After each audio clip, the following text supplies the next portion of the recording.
Regardez ce que je fais. Ouais, j'ai littéralement la tablette entre ça et moi. Donc je ne vois pas grand chose.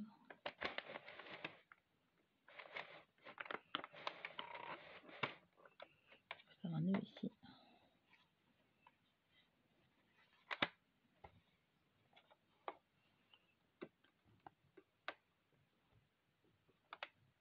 Bien calé, bon.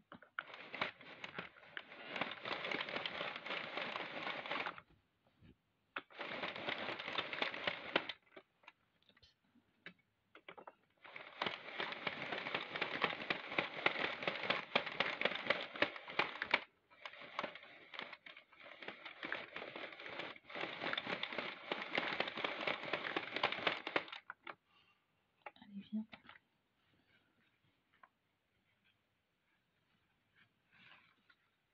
J'essaye de vous montrer ce que je fais.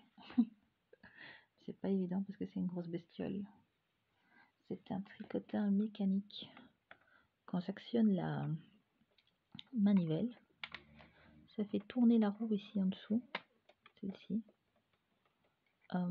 Les plots ici se relèvent juste au niveau de la gorge, je vais dire. On va appeler ceci la gorge, là où sort le fil. Hein. Ça se relève, ça accroche le fil. Vous voyez, focus s'il te plaît. Et ça redescend. Et ça passe dans les mailles tout seul. Et du coup, ça tricote. Et aujourd'hui, j'essaie d'utiliser, de vous montrer, c'est pas évident. Je vois vraiment rien de ce que je fais en fait. Enfin, si, je le vois à travers la tablette. Tous mes restes de fil DK, en tout cas tous mes restes de synthétique, de fil synthétique en DK, donc en taille 5 mm hein, à peu près, je les passe dans la machine pour en faire de longs tubes. Après les tubes, je les enlève, je les plie en deux, ça c'est le montage, hein. Je les plie en deux, bon dans l'autre sens bien sûr, je ferme ici en haut pour avoir un tube fermé, puis je les couds, enfin je les attache en fait au crochet techniquement les uns avec les autres pour faire un peu plusieurs pans en fait. Vous voyez, j'ai un pan ici, un tube hein, ici, je vais le coudre avec un deuxième tube et puis un troisième tube et puis un quatrième tube, etc. Et en fait mes restes de fil DK deviennent une couverture d'hiver pour ma fille parce qu'il va faire très froid apparemment cet hiver et que j'ai pas mal de restes de fil synthétique en DK. Du coup je les passe tous là-dedans. Ça me prend un temps conséquent pour faire ça et je les accroche les uns avec les autres. Moi ce que je fais c'est que je fais des blocs de couleurs, donc des répétitions. Ici j'ai fait 20 rangs en, je sais pas, orange, je crois que c'est du orange à la base, il a l'air un peu rouge mais c'est du orange. Je vais faire 20 rangs en noir et en fait j'alterne une couleur claire et une couleur foncée. Donc là tout va y passer.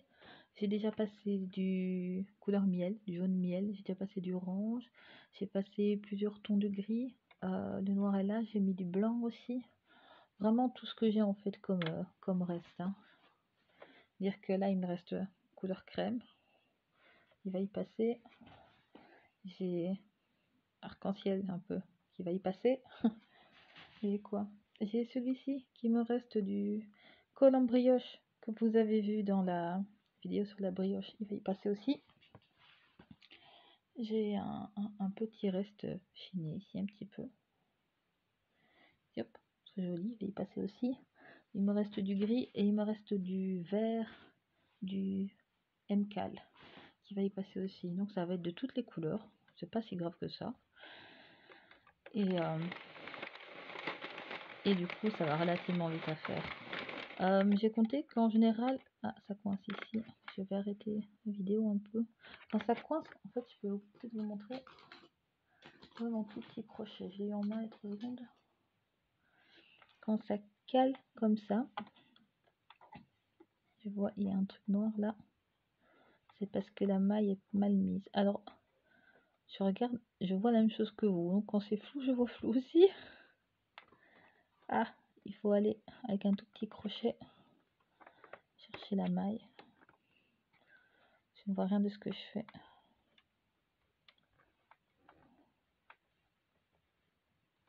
C'est parce que la maille est mal mise. Attendez, on peut voir un focus?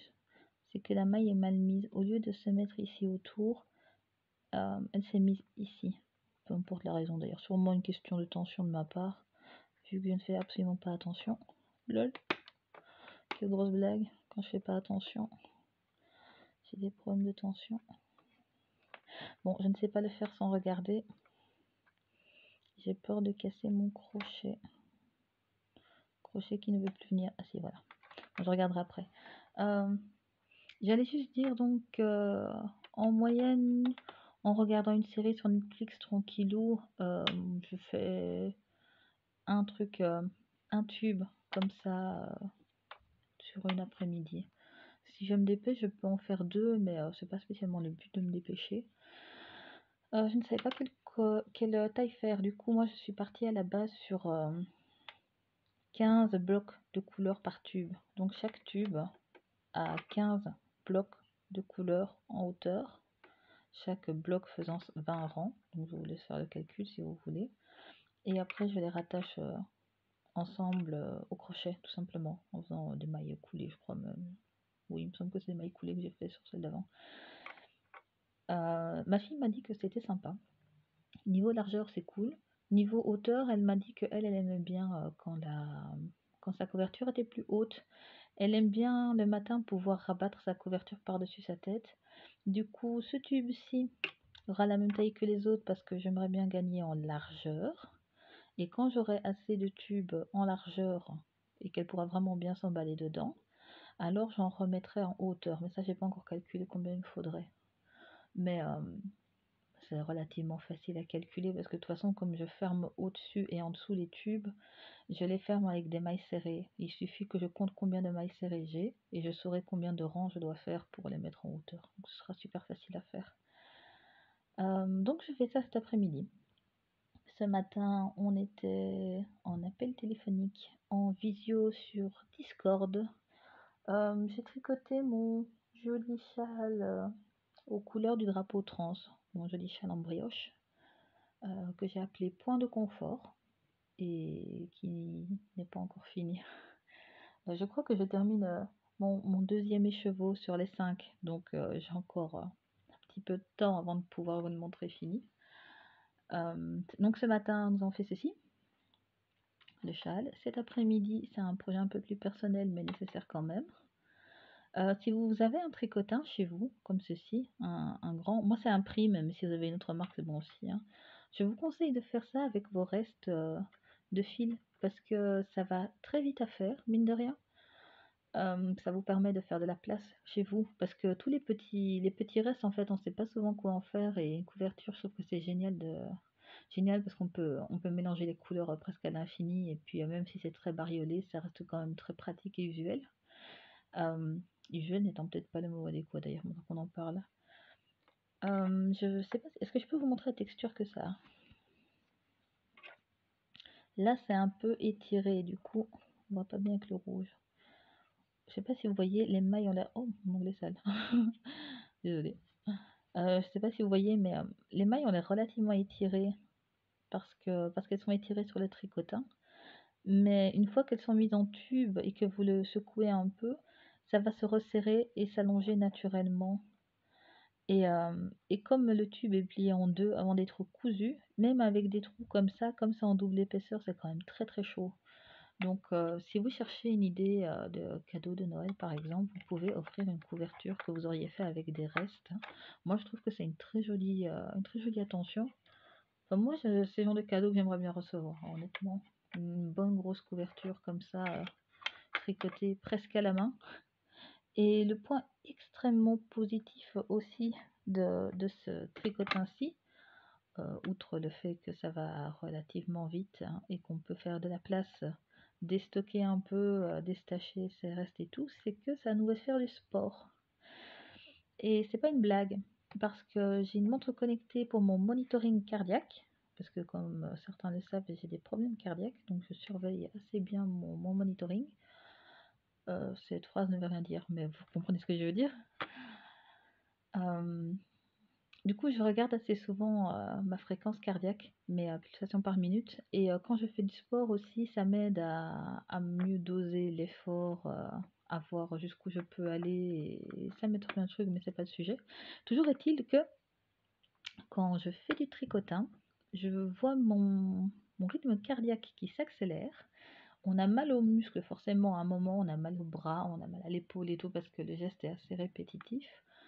Mais dans l'absolu, on bouge pas tellement et je dépasse largement le seuil de... Comment je vais vous dire ça? Il y a les pulsations cardiaques normales, suis normal. Puis on a le seuil où on est en brûlage de graisse, où on fait du sport vraiment. Et puis encore après, on fait du cardio. C'est-à-dire que c'est vraiment le cœur qui pompe, qui travaille. Et aussi incroyable que cela puisse paraître, je vous jure, quand vous faites du tricotin comme ça, vous faites du cardio. Ce qui veut dire que littéralement, je peux m'asseoir, je peux passer mes fils au tricotin en regardant Netflix et je fais du cardio. Je ne sais pas si vous vous rendez compte, c'est génial. Si cet argument ne vous convainc pas de faire une couverture au tricotin, je ne sais pas ce qu'il vous faut. On peut tricoter en faisant du cardio. Qu'est-ce que vous voulez de plus? J'aimerais bien continuer à tourner, mais c'est bloqué, il faut que je débloque ça. Je voulais juste vous montrer un petit peu ce que je faisais aujourd'hui. C'est assez bruyant par contre, hein. Ça il faut le savoir. Mais si vous avez un tricotin, ben, je vous invite à faire une couverture au tricotin pour Noël, c'est super chouette. Si vous n'avez pas de tricotin, vous pouvez éventuellement demander au Père Noël. C'est un petit peu cher, hein, je vous préviens directement, mais après, je pense que tous les outils pour le tricot, dès que c'est un petit peu gros, je vais dire, ça chiffre assez vite, hein. Enfin, que ça soit les écheveaux de teinturière indépendante par exemple, que ça soit les sets d'aiguilles à tricoter ou ce genre de choses, le prix monte assez vite. Donc je veux juste être sûre qu'il n'y ait pas de surprise à ce niveau-là, je vous le dis, c'est un petit peu cher. Éventuellement, vous pouvez peut-être en trouver en seconde main. J'ai pas regardé, mais à mon avis, ça devra pouvoir se trouver aussi. Il fait des tubes, le mien, le Prime, il fait des tubes, mais on peut aussi le travailler en aller-retour. Bon, j'ai pas encore compris comment ça marchait en aller-retour. J'ai déjà essayé plusieurs fois, mais j'ai jamais compris. Je dois faire mal la manipulation ou quoi. Pourtant, j'ai regardé des vidéos, mais je n'y arrive pas. J'ai pas encore eu le déclic. Mais avec les tubes ici, comme ceci, vous pouvez faire presque tout en fait, hein. Je fais des bonnets aussi. Je fais des bonnets avec ça et ça me prend 1 heure pour faire un bonnet taille adulte. C'est un truc de ouf. Je fais les couvertures pour ma fille. Je lui ai fait des manchons aussi doublés et je peux vous dire qu'ils tenaient très très chaud ces manchons. Ça m'a pris aussi presque rien, je crois 20 minutes pour faire une paire de manchons. Quand vous avez des tout petits restes, j'ai pas de truc assez petit.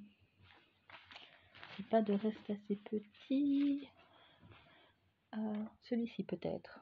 Ouais, vous voyez, ça c'est un tout petit reste de rien du tout. C'est pas la même couleur. Ça c'est couleur rouille alors que là c'est plus pumpkin. Vous avez tout petit reste de rien du tout comme ça. Eh bien vous pouvez faire même des chouchous à cheveux avec, je sais pas comment vous appelez ça, des élastiques. Un truc qui se met autour d'élastiques. Enfin, nous on appelle ça un chouchou en Belgique. Ça marche très bien aussi. Vous pouvez aussi faire des cadeaux de Noël avec ça. J'ai vu une madame. Oh, je devrais essayer de faire ça, tiens, cette année. J'avais vu ça l'année passée. Vous savez quoi, cette année, je vais essayer de faire une couronne de Noël. Vous savez, un truc décoratif comme ça, avec mon tricotin. Parce que j'ai vu une madame qui faisait ça l'année passée. Et encore, je dis une madame par habitude, mais je sais pas si c'était une madame, hein. Et j'avais trouvé ça vraiment très très joli. Donc, on va essayer de faire ça, tiens, ça sera vraiment joli. Vous pouvez faire des pulls aussi avec ça. Vous pouvez éventuellement essayer de faire, je sais pas, des pantalons si ça votre kiff, pourquoi pas. Je veux dire, tant que votre jambe passe dedans, vous faites 2 très longs tubes et puis après, en fait, vous pouvez faire, comment on appelle ça? Un stick. Vous pouvez faire une couture, enfin 2 techniquement, le long du truc pour couper dedans, pour le mettre à plat. Vous pouvez faire des pantalons donc avec, vous pouvez faire des manteaux avec, vous pouvez faire un peu tout ce que vous voulez. Le principe, c'est que vous tricotez des bandes, mais c'est même pas obligé, vous pouvez faire juste des carrés par exemple. L'année passée, je me souviens, j'avais fait un lit pour mon furet avec. C'est-à-dire que j'avais fait un petit tube comme ça, que j'avais refermé pour faire une espèce de petit coussin en fait, plus ou moins rectangulaire, plus ou moins, hein. Puis j'ai fait un plus grand tube que j'ai refermé, enfin j'ai rembourré, hein, bien sûr. J'ai refermé et j'ai cousu, enfin je l'ai attaché avec des mailles serrées, mailles coulées, je sais plus, par-dessus le carré que j'avais fait. Ça lui a fait son nid, enfin, son petit lit, et elle adorait ce truc. Ça marche super bien sur les furets apparemment. Vous pouvez faire des sacs avec aussi, vous pouvez faire vraiment presque tout ce que vous voulez en fait. Donc je ne suis absolument pas sponsorisée pour vous le dire. Mais juste pour vous dire donc cet après-midi je fais ça et que j'aime beaucoup beaucoup cet outil. Si vous faites aussi de la teinture pour vous-même, ou pour les autres d'ailleurs, hein, c'est comme ça que je l'avais acheté au départ. Vous pouvez faire des sock blanks avec. Les sock blanks, c'est quand vous prenez du fil à chaussettes, que vous le passez dans un tricotin pour en faire justement une espèce de tissu pour le pré-tricoter. Ça vous donne donc un tissu voilà, un peu large, tricoté vraiment très très loose. Vous le teintez comme ça, vous le teignez comme ça, je sais pas conjuguer le verbe teindre, c'est compliqué. Vous le colorez, voilà, sous cette forme-là. C'est marrant parce que ma tablette elle voit pas du tout mon doigt qui est en dessous, alors qu'en vrai on le voit très très bien. Vous le teignez donc comme ça, et en fait une fois qu'il est lavé, une fois qu'il est sec, etc., vous le défaisez, le défaites, c'est mieux. Vous le détricotez, voilà, et vous le retricotez directement en fait. Donc vous n'avez pas besoin de le mettre en pelote. Vous pouvez bien sûr si vous voulez, mais vous n'avez pas besoin de le faire spécifiquement. Vous pouvez juste prendre le fil d'en bas, détricoter et puis monter vos mailles directement. Certains sont pré-tricotés en single et certains sont pré-tricotés en double. S'ils sont pré-tricotés en double, ça veut dire que il y a deux fils en même temps qui forment les mailles. Donc vous pouvez tricoter deux chaussettes en même temps avec le sock blanks. Ça c'est une information importante à avoir. Moi en général c'est noté. Je fais parfois des sock blanks, mais en général c'est plutôt pour moi. J'en fais sur demande, mais c'est pas quelque chose qui est très couru par ici en France et en Belgique. Donc c'est assez rare qu'on m'en demande. Mais si jamais je peux en faire, il n'y a pas de problème, comme ça vous le savez. Mais je crois que c'est tout. Je vais vous laisser sur ces belles paroles. Je vais vous laisser faire des recherches éventuellement sur les tricotins Prime. Moi, c'est un king size que j'ai. C'est un maxi. Attends, comment ils ont appelé ça? Je vois pas ma boîte d'ici. Prime maxi, je crois. Ouais, c'est une grande taille, quoi, en tout cas. Et, et voilà. N'hésitez pas à me laisser un commentaire, par exemple, pour me dire bonjour. Ça me fait toujours plaisir. Désolée, je tousse encore un peu, mais ça va mieux. Laissez-moi donc un commentaire si vous voulez me dire bonjour, par exemple, si vous avez un tricotin, si vous n'avez pas de tricotin, si vous voulez parler de ce que vous faites avec les tricotins ou ce que vous feriez avec les tricotins, si vous voulez parler de couverture de Noël, faites au tricot, si vous voulez parler de n'importe quoi, en fait, laissez-moi un petit message et puis je vous répondrai parce que ça me fait très plaisir quand vous me laissez des petits messages.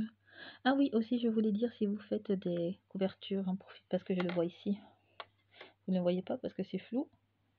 Voilà, moi je fais juste un nœud ici. Bon, en vrai, j'en faire deux hein, pour être sûr.